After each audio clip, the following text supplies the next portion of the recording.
Hej och välkommen till Filmfolkets podcast. Vi som pratar idag är Göran, Johannes, Daniel. Dagens film är Night of the Living Dead. Och den handlar som sagt om att de döda kommer till liv. Bland annat. Vad ska man mer kunna säga i korthet? ja alltså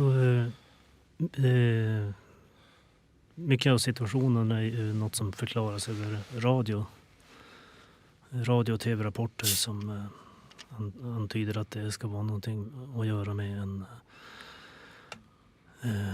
satellit som har passerat Venus och dragit med sig en sorts kosmisk strålning. Och till resultat av detta så vaknar alla nyligen avlidna och börjar attackera folk. Och filmen är ju då från perspektivet av en grupp överlevare som har satt upp barrikader i ett litet hus. Jo, precis. Tankar om filmen? Så jag tycker det är en helt okej film för sin tid. Det är intressant, spännande. Ja, vad mer ska man säga? Det är rätt bra längd på den också. Ja, den är ju precis 1,5 timme lång. Ja, så liksom den hinner aldrig bli liksom långtråkig eller någonting, utan den är ganska bra i pacingen hur de har gjort filmen, tycker jag. De ger inte för mycket information och de ger inte för lite information heller om vad som händer. Som du nämnde innan, det är liksom största informationen får du från radioprogrammen liksom i bakgrunden och från tv-programmet. Där får du mer liksom förklaringar på vad det är som händer. Och sen är det fokus på överlevarna då. Jo, det känns ju som att de gör ju lite grann av ett... Nu är de i och för sig överlevande så de kanske inte är så pass bra att hantera vapen. Och det verkar som att de misslyckas lite grann när de till exempel använder geväret. Att de slösar lite för många kulor. Ja, de har ju fått information över radion att de ska skjuta dem i huvudet, men ändå så skjuter de lite hur som helst. Det märks att ingen av dem är riktigt van vid att använda vapen, om man säger så. Ja. De vet vad det är för någonting och de vet väl på ett ungefär hur det funkar, men de är inte liksom tränade i liksom att skjuta prickskytte precis så. Jo, precis, men det känns ju som att de här zombiesarna är ju så pass långsamma så att de kan ju vänta och verkligen liksom försöka och sikta liksom lite bättre. Men det är ju svårt att veta liksom när man liksom inte har använt det. De ska väl bygga upp en dramatisk scen också. Ja, så då blir det mer spännande att de missar och skjuter fel och så. Jo, precis. Man kan se det från perspektivet att de är också mentalt liksom trött liksom, och det är ju, de är ju chockade över vad som händer. Liksom, själv skulle man ju också tänka liksom, om man var på den tiden och skulle liksom, de döda leva. Hade det hänt nu för tiden, då hade liksom man, med tanke på all media, så hade man varit kanske inte lika chockad. Ja, men fortfarande hade det ju varit någon liksom, då hade det blivit effekter mentalt liksom. Ja, det är ju en grej med ja, vad står Harry, den här skalliga, att han är ju bevisligen väldigt skakad och rädd av sig. Och i sin liksom allmänna klumpighet så sätter han ju de andra i fara. Ja.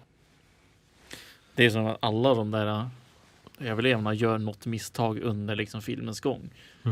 Och det är liksom på grund av att de är så chockade liksom. Vissa liksom gör mindre än andra, men efter ett tag så ser man att det affektar ju allihop. Jo, det känns ju som att den personen i filmen som hanterar liksom överlevandet bäst är ju den här mörka snubben. Ja, Ben. Ja. Han liksom har väl en uppfattning vad han behöver göra för att kunna överleva. Ja, man får ju en scen där han beskriver liksom hur han kom till det där huset. hur han liksom har överlevt en ganska dramatisk situation med en tankbil som fattar eld. Och det är också någonting som sen bevisas i en senare scen när radion rapporterar på just den händelsen. Är det någon fler av rollerna som ni tycker sticker ut? Alltså det är ju Ben som sticker ut mest, ska jag säga. Och så har vi ju prästen faktiskt. Just utseendemässigt, alltså prästen ser så fruktansvärt modern ut jämfört med alla andra. Jag skulle säga det också. De där scenerna med prästen och allt det där, det är något som är för just den här 30-årsjubileumsutgåvan, för det är nya scener som har lagts till. Det är det, okej. Jag tyckte väl att han såg så fruktansvärt modern ut jämfört med så allt liksom annat. inledningen där med kistan och begravningsscenen och det här och det som kommer efter, före eftertexterna, det är någonting som har lagts till. I originalfilmen då tar filmen slut när de här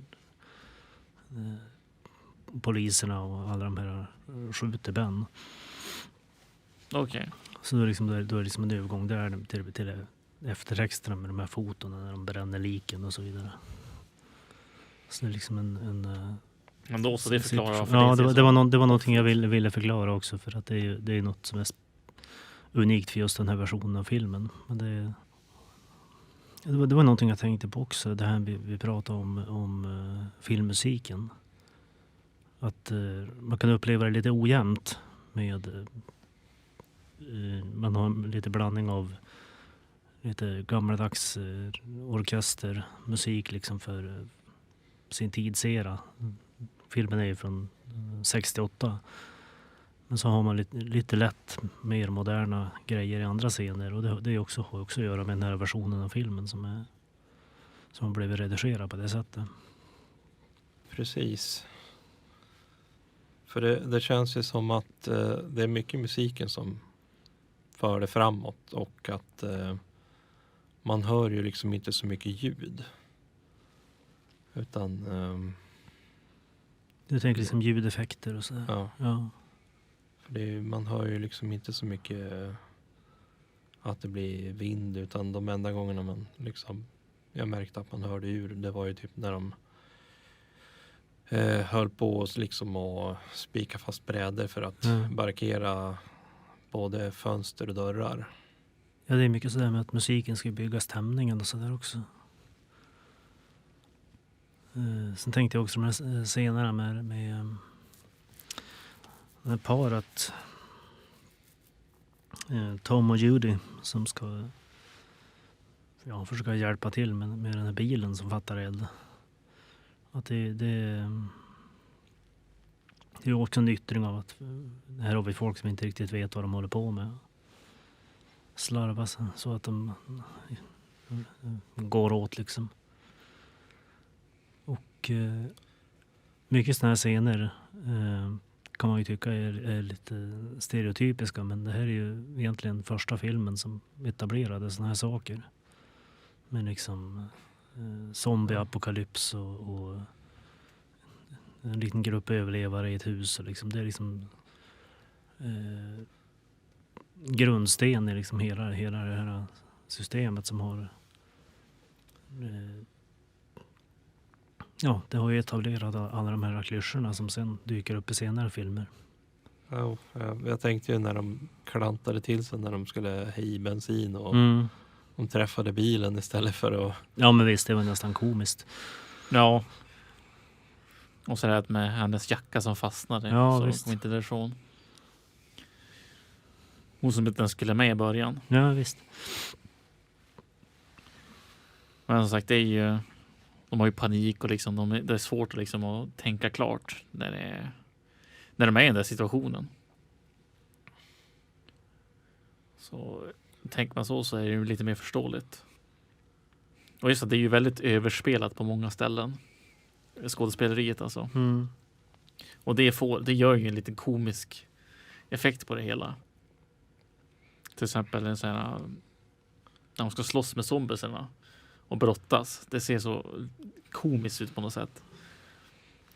Och när de ska typ försöka slå ihjäl dem med en klubba eller någonting. Liksom. Ja, det är Av någon anledning så ser det så segt ut. Alldeles för segt ut. Så det blir som konstigt. Jag tror det har med dåtidens sätt att filma och liksom hur man kunde göra scener. Ben ska klubba ner dem med det här verktyget, vad heter det? Men alltså just... Det är ju någon typ av domkraft. Ja, men precis. Den filmar sig utifrån vinkeln. Alltså när han slår dem, det är liksom utanför filmduken liksom. Man ser liksom inte vad som händer riktigt. Och det är ju lite i kontrast med de här scenerna som också har lagts till senare i den här versionen av filmen. Som den här enarmade servitrisen som stapplar omkring. Några av de här mera sörliga scenerna, det är ju i den här versionen. Medans originalet är liksom mera, jag ska inte säga censurerat, men har liksom dåtidens attityder. Är det något mer du kan säga om bildkonsten? Man är rätt duktig på att visa grafiskt hur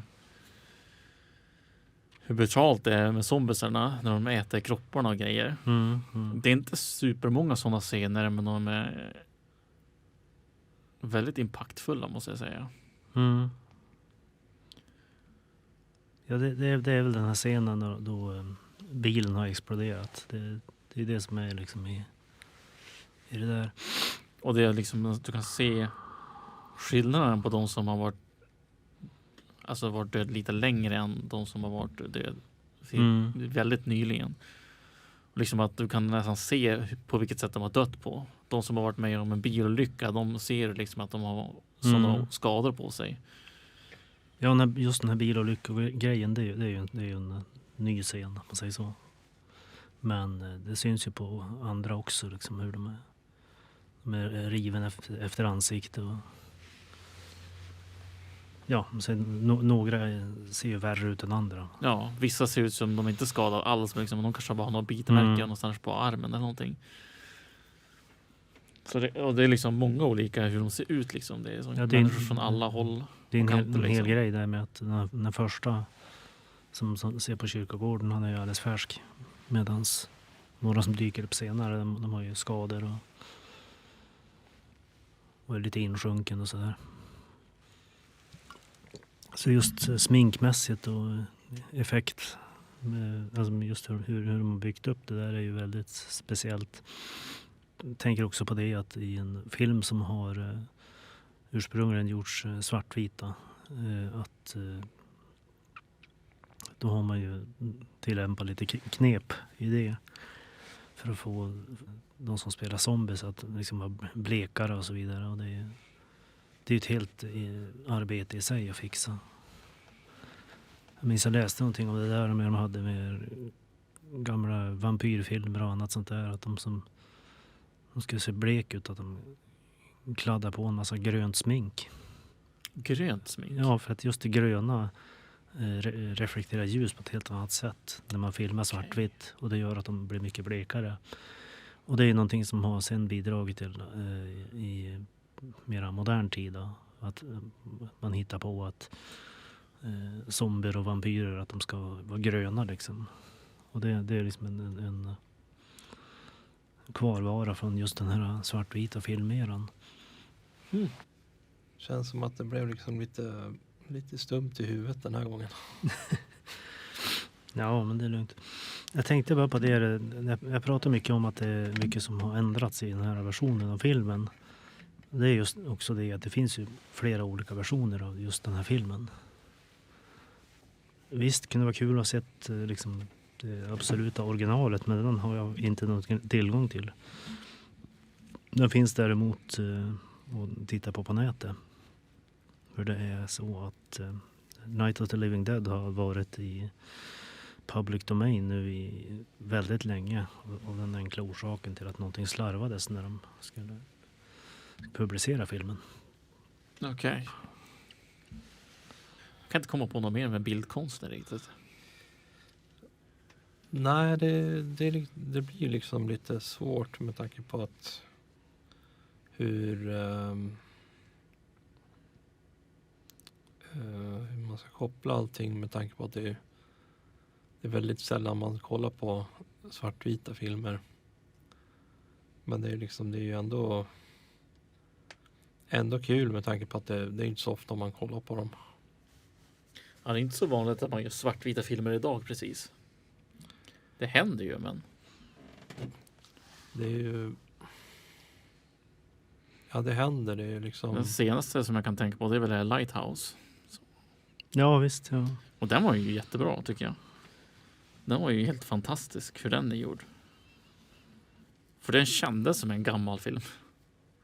Så jag menar, man kan definitivt använda sig av det svartvita, för att det blir ju som limited på något sätt. Så du måste tänka om scener och ljussättning på ett annat sätt när det kom till svartvitt. Som du sa med sminket och grejer. Liksom, du måste ju tänka på ett helt annan vinkel för att kunna göra det bra. Så det är intressant när någon i modern tid faktiskt bestämmer sig för att göra en svartvit film.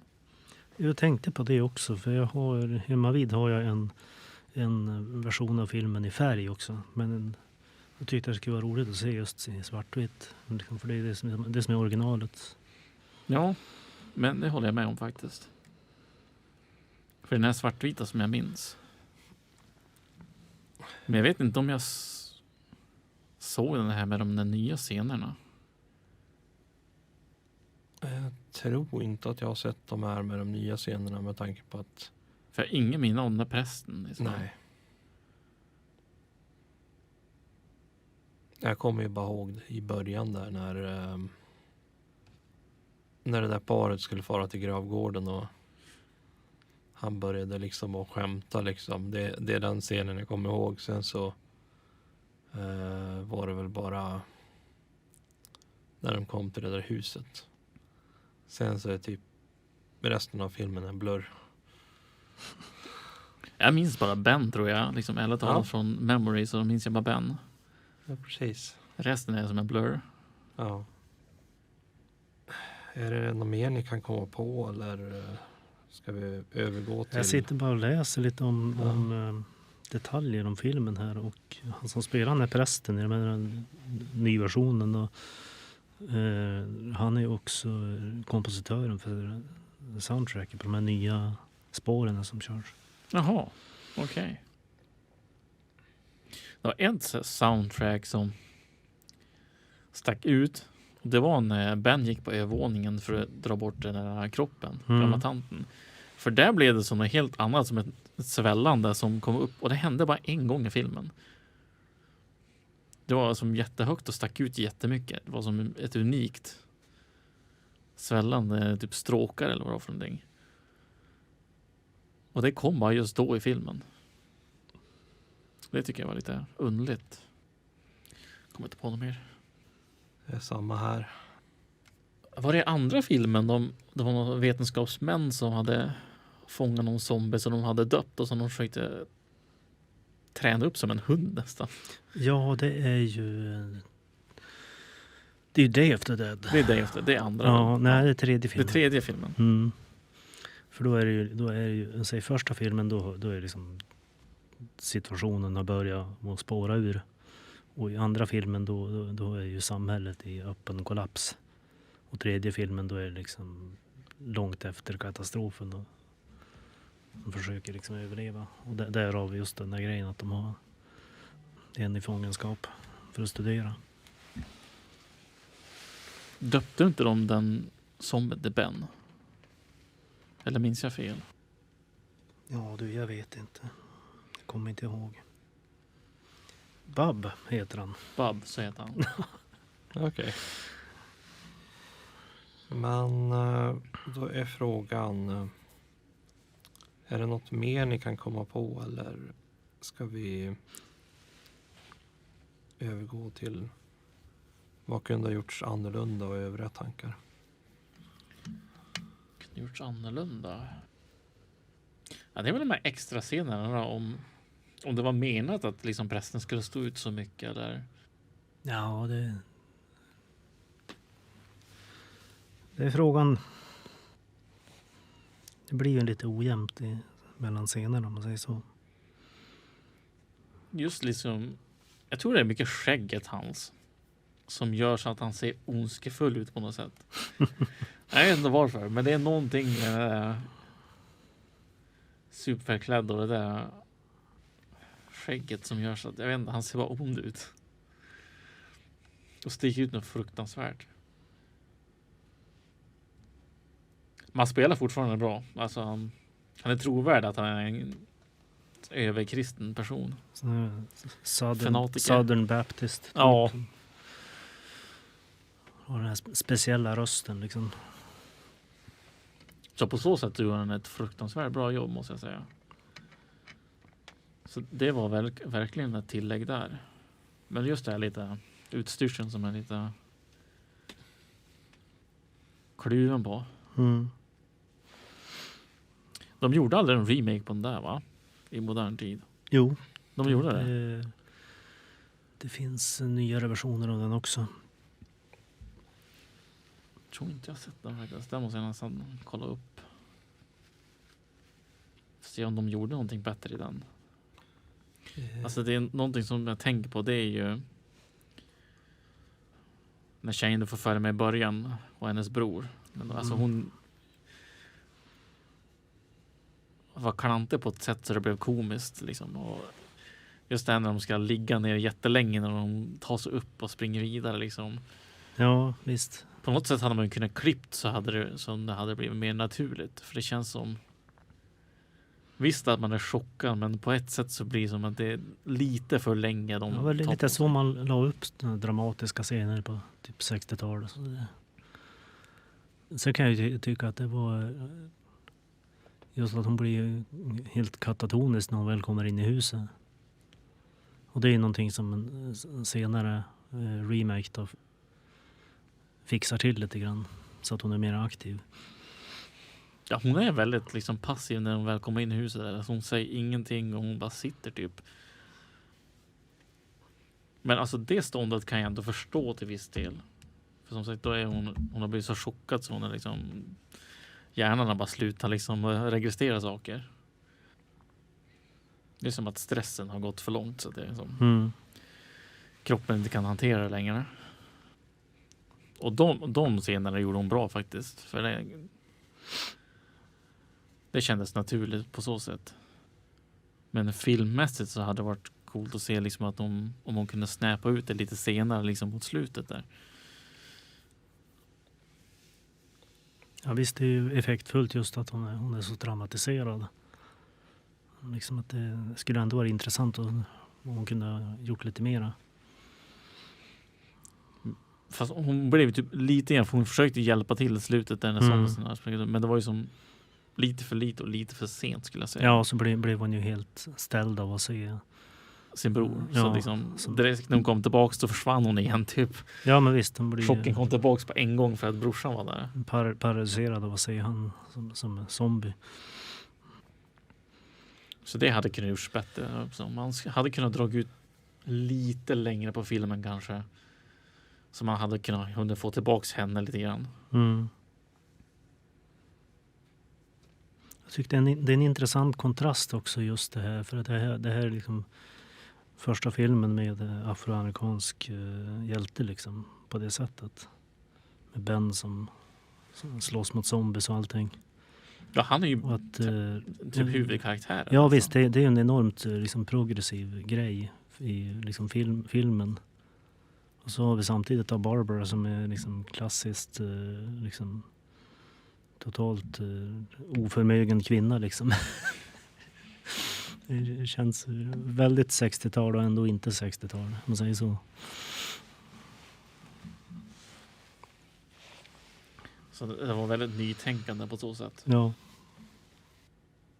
Så jag kan inte komma på något mer, men jag håller med er.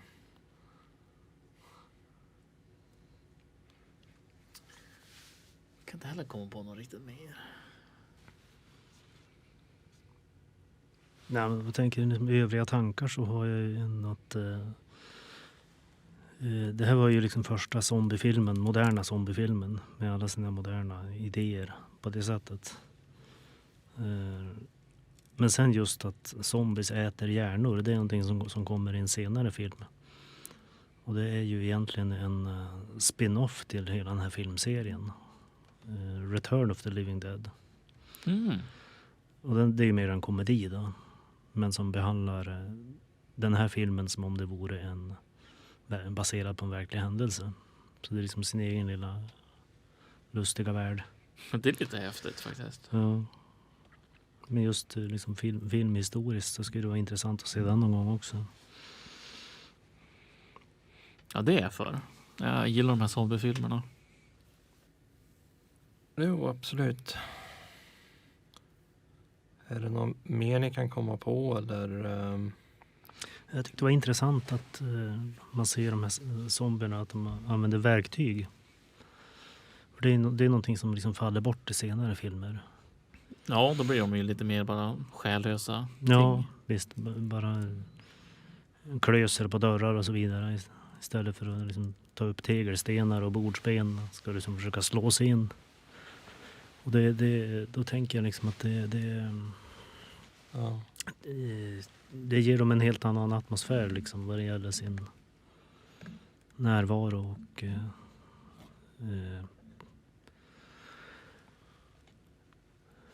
liksom drivet i det hela. För de blir mer mänskliga på ett sätt som påverkar hur man ser dem.